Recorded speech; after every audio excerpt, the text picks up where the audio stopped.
Hello friends, welcome back to my channel. It's me Kaveri Bora. आज मैं आपके लिए लेकर आई हूँ a tip to love movie in Hindi explanation. A tip to love season 1 मैंने हिंदी एक्सप्लेनेशन किया हुआ है मेरे चैनल पर, जिसका लिंक मैंने डिस्क्रिप्शन बॉक्स पर दे रहा है। आप लोग वहां पर जाकर सीजन 1 हिंदी एक्सप्लेनेशन देख सकते हैं। चलिए वीडियो स्टार्ट करती हूँ। मूवी के स्टार्टिंग में हमें दिखाए जाते हैं लू फेंग और जो सेन को। लू फेंग को जो सेन पूछते हैं, तुम हांगकांग जाने वाले थे, क्यों नहीं गई? वो कहते हैं, मैं तुम्हारे लिए एक तोहफा लेकर आई हूँ। ऐसे कहकर वो उसे एक प्यार की निशानी देता है, जो एक म्यूजिक स्पीकर होते हैं, जो साथ में वो दोनों स्कूल टाइम में एक साथ सुनते रहते थे। और वो दोनों एक दूसरे को रिंग दिखाते हैं और दोनों काफ़ी ज़्यादा खुश नज़र आते हैं। फिर हमें मॉर्निंग का सीन दिखाए जाते हैं, जहाँ किंग लेंग कहते हैं, यह नए साल के मध्य में छुट्टी का समय है, इतनी जल्दी कौन आ रहे हैं? ऐसे कहकर वो डोर खोलते हैं और लू फेंग जो सेन को आवाज़ लगाते हुए अंदर आ जाते हैं और हाथ में कुछ लेकर आया था और वो चीज़ किंग लेंग को दे देते हैं। फिर वो जो सेन को ही आवाज़ लगाते हैं। किंग लेंग पूछते हैं, लू बॉस, तुम छुट्टी पर दूसरे के घर आते हो और तुम इसे लेकर आए हो, मतलब उस चीज़ के बारे में कहा था जो उसने दिया था। तभी लू फेंग कहता है, ये तुम्हारा काम नहीं है। तभी ये आता है वहाँ और लू फेंग को पूछता है, तुम यहाँ क्यों आ रहे हो? तुम जानती हो मेरी माँ ऐसे कहने वाला था कुछ। तभी अचानक लू फेंग उसे वो बात पूरे नहीं करने देते और कहते हैं, मैंने उसे मंदिर जाते हुए देखा था, वापस आने में कम से कम आधा दिन तो लग ही जाएगा, मैं यहाँ से जल्दी चला जाऊँगा। तभी उसका भाई कहता है, तुम कितने बेशरम हो, तुम हमारे घर के सामने कितनी देर खड़े रहे थे? लू फेंग कहता है, 2 घंटे और हाफ। उतने में जो सेन अपने कमरे से बाहर आते हैं और लू फेंग उससे पूछता है, जो सेन, क्या तुमने मुझे मिस किया? तभी किंग लेंग पूछता है, क्या तुम बीमार महसूस नहीं करते? लू फेंग कहता है, मैं इससे ज़्यादा बीमार हो सकता हूँ, देखना चाहते हो? ऐसे कहकर वो जो सेन को वहाँ से घुमा कर लेकर आते हैं और अपने करीब खींच लेता है। तभी जो सेन उसे कहता है, सब देख रहा है। तभी फेंग कहते हैं, मुझे कोई परवाह नहीं है। ये सभी किंग लेंग और ईवी देख रहा होता है और किंग लेंग हंसने लगते हैं और लू फेंग और जो सेन काफ़ी एक दूसरे के क्लोज आ जाते हैं। उतने में जो सेन के मॉम वहाँ आ जाते हैं और वो दोनों को एक साथ देख लेते हैं। तभी वो दोनों अलग हो जाते हैं और तभी उसके मॉम गुस्से में आकर लू फेंग के सिर पर अपने हैंडी बैग से आते हैं और कहते हैं, तू यहाँ क्या कर रहे हो? ये सब कहने के लिए इसने अनुमति दिया। फिर वो उसे मारने लगते हैं और जियो सेन उसे रोकने की कोशिश करते हैं और मॉम उससे कहते हैं, क्या मेरे बेटे ने तेरे साथ कुछ गलत किया है? जियो सेन मॉम को कहते हैं, आपको उसे इतना नुकसान पहुंचाने की ज़रूरत नहीं है मॉम, मैं समझाता हूँ। लेकिन उसके मॉम ये सब सुनने के लिए राज़ी ही नहीं थी और गुस्से में लू फेंग को ही डांटे जा रहे थे। फिर उसके मॉम कहते हैं कि क्या मेरे परिवार ने तेरा साथ कुछ गलत किया है? तभी लू फेंग कहता है, मेरे बात सुनिए, मैं सच में जो सेन के साथ सीरियस हूँ। लेकिन उसके मॉम कहता है, क्या बोल रही हो? उससे और भी गुस्सा आ जाते हैं। फिर मॉम जो सेन को पूछते हैं, क्या वो हमारे घर में घुसकर तुम्हारे साथ ये सब करने के लिए मजबूर किया हुआ है?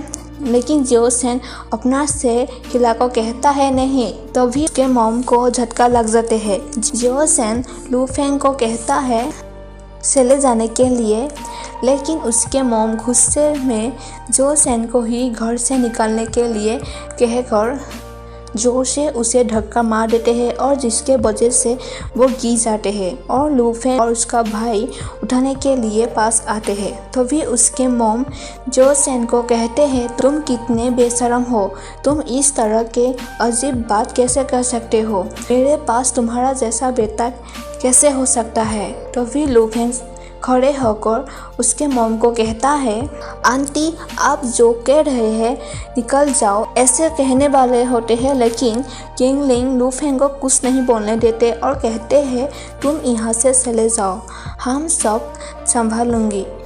लेकिन लू फेंग गुस्से में आकर उसे कहते हैं, ये सब जो चैन की गलती कैसे हो सकते हैं, तुम और ई सेंग हमारे जैसे हो। मतलब वो उससे उन दोनों के बीच जो रिलेशनशिप है उसके बारे में कह रहा था।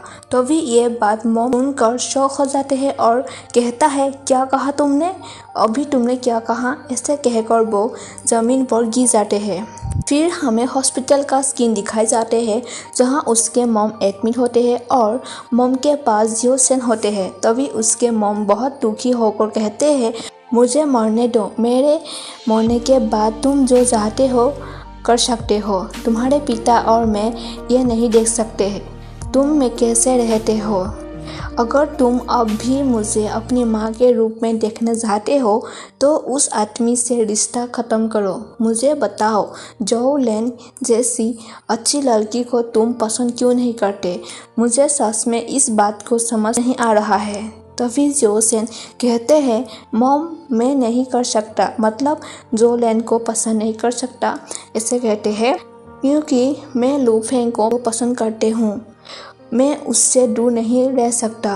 तो भी मॉम कहते हैं, बेटे मैं तुमको मजबूर नहीं कर रहा हूँ, मैंने तुम दोनों को जन्म दिया, मैं तुम्हें कैसे दुखी होने दूँ। मैं बस चाहता हूँ जो मैं अभी भी उसी वजह से जीवित हूँ। मैं तुम्हारे और तुम्हारे भाई के शादी देखना चाहता हूँ और तुम लोगों की बच्चे को, तभी मैं चैन से मर सकती हूँ।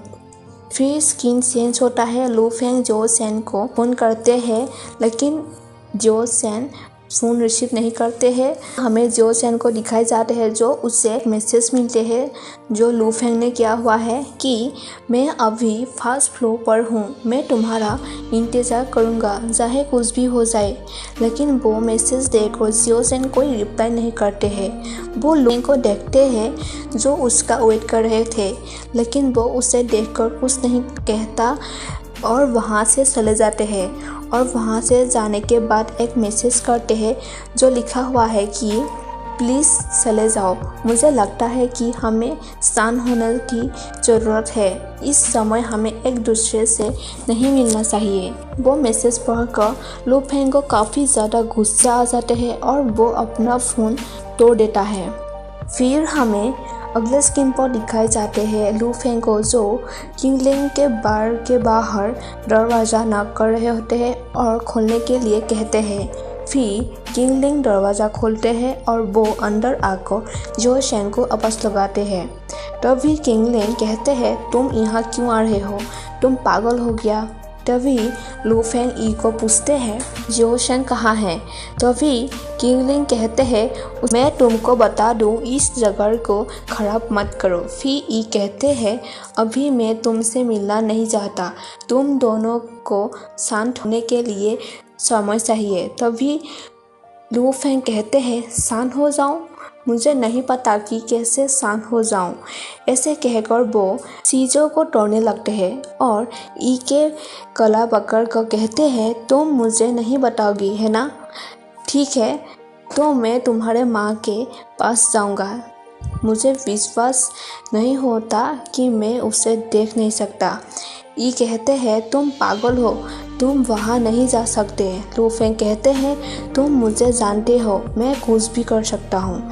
ऐसे कहकर वो उसे जोर से पीछे धकेल देते हैं और फिर लू फेंग और किंगलिंग के बीच फाइट होते हैं और ई उन दोनों को फाइट को रोकने के लिए कहते हैं। तो फिर लू फेंग उसे ज़ोर से धक्का लगाते हैं और वो एक टेबल पर टकरा जाते हैं, जिसके वजह से उसका पैर पर चोट लग जाते हैं और वो ज़मीन पर पड़ने के बाद उठ नहीं पाता। तभी किंगलिंग देख लेते हैं ये सब, फिर उसके पास जाते हैं। फिर हमें हॉस्पिटल का सीन दिखाया जाता है जहाँ ई को हॉस्पिटल लेकर आया हुआ है और वहाँ जोसेन भी आ जाते हैं और उसको पूछता है ये सब किसने किया। ई कहता है मैं अपने पैर नहीं हिला सकता। तभी जोसेन डॉक्टर को पूछता है मेरे भाई को क्या हो गया है। तभी डॉक्टर कहता है ध्यान के आधार पर पैर अस्थायी रूप से संवेदना खो देते हैं। जोसेन कहते हैं ये कब ठीक होगा। डॉक्टर कहते हैं ये कब ठीक होगा अभी पता नहीं है, सरल तरीके से उसे पैरालाइज हो सकता है। ये बात सुनकर जोसेन शॉक हो जाते हैं और ये सब लू फेंग भी देख रहे होते हैं। जोसेन लेंग को पूछते हैं ये सब किसने किया। तभी किंगलिंग लू फेंग के ओर देखते हैं, जोसेन उसके ओर देखते हैं। तभी लू फेंग कहते हैं मैंने उसे थोड़ा सा धक्का दिया, ये सबसे अच्छा डॉक्टर मिल जाएगा, चाहे कितना भी खर्च हो जाए मैं उसका इलाज करूँगा। तभी किंगलिंग उससे गुस्से में होकर कहते हैं मेरे पास भी पैसा है, मुझे तुम्हारे पैसे की ज़रूरत नहीं है। ऐसे कहकर वो लू फेंग को गुस्सा मार देते हैं, लेकिन ई किंगलिंग को फाइट करने से रोकने के लिए कहते हैं। फिर वो सब वहाँ से चले जाते हैं। फिर लू फेंग जोसेन को आवाज़ लगाते हैं और जोसेन कहते हैं चले जाओ में जाओ। ऐसे कहकर वो वहाँ से चले जाते हैं। फिर हमें अगले स्क्रीन पर जोसेन के मॉम को दिखाए जाते हैं और मॉम के पास जो बेड पर पेशेंट थी वो लोगों के बातचीत से जोसेन के मॉम को पता चल जाता है कि उसका बेटा पैरालाइज है। तभी ये बात सुनकर मॉम वहाँ से उठकर अपने बेटे को देखने के लिए बाहर आ जाते हैं। तभी वो जोसेन को देखते हैं जो 2 टिफिन लेकर अपने भाई के पास जा रहे होते हैं और उसके पीछे पीछे उसके मॉम भी जाते हैं और उसका मॉम उसके भाई के कमरे तक पहुंच जाते हैं और अपने बेटे को पैरालाइज सिचुएशन में देखकर रोने लगते हैं। तभी ई भाई को पूछता है क्या तुमने माँ को खाना दिया। जोसेन कहते हैं नहीं, बाद में देने जाऊंगी। ये सब उन दोनों के मॉम देखकर रोने लगते हैं और वहाँ से बहुत दुखी होकर रोकर अपने बेड के पास चले आते हैं। फिर हमें दिखाए जाते हैं जोसेन को जो मॉम के पास होते हैं और मॉम जाग जाते हैं जो सो रही थी। तभी जोसेन को मॉम पूछते हैं तुम्हारा भाई सच में पैरालाइज है। तभी जोसेन कहता है मॉम उससे कुछ नहीं होगा, किंगलिंग ने टोक्यो में अपने लिए सबसे अच्छा डॉक्टर पाया है, इलाज के लिए विदेश जाऊंगी, वो निश्चित रूप से ठीक हो जाएगा। तभी उसके मॉम जोसेन के गाल पर हाथ लेकर जाकर कहता है बेटा तुम पहले से भी पतले हो, तुमको अपना ख्याल रखना होगा, अपने भाई के लिए तुम दोनों में से एक मेरी बातें याद रखनी होगी, शादी करके अपना एक परिवार बनाओ और अपना जीवन अपने तरीके से जियो। ये सब कहकर मॉम निधन हो जाते हैं और जोसेन रोने लगते हैं और डॉक्टर को बुलाते हैं और अपने मॉम को कहते हैं रोकर मैं सहमत हूँ, मैं आपसे सहमत हूँ। उसके भाई को भी पता चल जाता है कि उसके मॉम और इस दुनिया में नहीं है। फिर हमें अगले स्क्रीन पर दिखाए जाते हैं जोसेन को जो गुस्से होकर एक कार के भीतर बैठे होते हैं लू फेंग को इंतजार में। जब लू फेंग वहाँ पहुँचते हैं तभी वो लू फेंग को बीच रास्ता खड़ा होकर देखकर गुस्से में अपने कार को स्पीड बढ़ाकर उसके ओर ले जाते हैं और मारने के लिए, लेकिन लू फेंग जोसेन को कार से मारने के लिए आते हुए देखकर भी रास्ते से हट नहीं जाते बल्कि कार के सामने आ जाते हैं। ये देखकर वो कार रोक देता है। तभी लू फेंग उसे कहता है अगर तुम सच में मुझसे बहस करना चाहते हो तुमने बेग क्यों मारा। मैं सच में माफ़ी चाहता हूँ तुम्हारे माँ निधन के लिए, तुम मुझे माफ़ कर सकते हो। क्या तुम्हें मेरे मौत से खुश मिलेगा? तभी जोसेन कहते हैं हाँ। लू फेंग कहता है ठीक है, फिर वही करूँगी जो तुम चाहते हो। ऐसे कहकर वो 20 रास्ते चले जाते हैं और तभी एक कार आकर उसे मार देते हैं। फिर हमें अगले स्क्रीन पर हॉस्पिटल का सीन दिखाए जाते हैं जहां लू फेंग को हॉस्पिटल पर एडमिट कर रहा होता है और डैड उसे कहते हैं क्या तुम जानते हो कि तुम्हारा अभी ये सब क्या मतलब है? अगर तुम अपने शादी कैंसिल करना चाहते हो तो मुझे तुम्हारे जैसा बेटा नहीं चाहिए। लू परिवार पैसा को लेकर कभी सपना मत देखना। तभी लू फेंग कहता है मैंने बहुत ध्यान से सोचा, मैं शादी नहीं कर सकता हूँ।